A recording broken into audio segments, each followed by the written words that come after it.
Today, it seems like everything is going to give us cancer, from pesticides to parabens to fragrance and everything in between. So today, I wanted to do the first of a series I'm going to be doing, focusing on certain things that you should avoid. And I'm going to start with the ones that I think are the most important.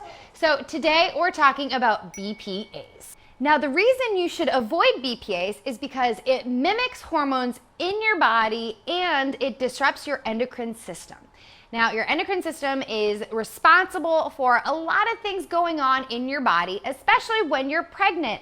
Some studies have even said that overexposure to BPAs for your fetus means that you might have a higher chance of miscarriage or childhood obesity for your child later on in life. Of course, these are studies and they're just using sample sizes, but still, you can't ignore the science. The FDA has also issued their concern over BPA after countless studies have also suggested that BPAs may have a negative impact on our brain function as well as our behavior. So where do BPAs exist? So you find them in the lining of cans and also plastics. So when you're buying a can, make sure that it says BPA free or just don't buy cans. Here I have soup in a box. It's become increasingly popular. You can also get frozen foods. So instead of buying your vegetables in a can, you can buy them frozen in a bag. Now, if you're at home, to avoid plastics and storing your food in plastic, go for glass instead. You don't want to store food in plastics, especially if you're going to be reheating it in the microwave. Do not microwave your children's food in plastics, especially if they have BPAs in them.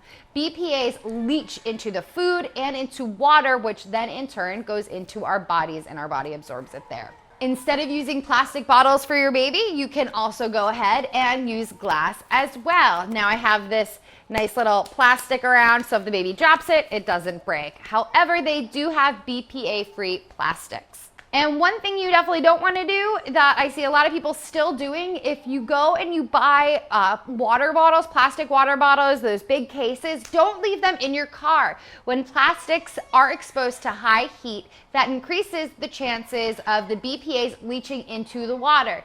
This is why I'm always skeptical when I buy a bottle of water anywhere. You don't know where those bottles have been before they're in your hand. So that's why I like to bring around my own water bottle and use filtered water in taps at gyms instead of always buying a new water. Most of my water bottles say they are BPA free, some are aluminum and some are plastic. So if you're like one of my many viewers who have cans of beans at home, there is a BPA lining unless it says that there is not. And if you're concerned or you have a question, go onto that company's website and you can even reach out to them and ask them to change how they package their products.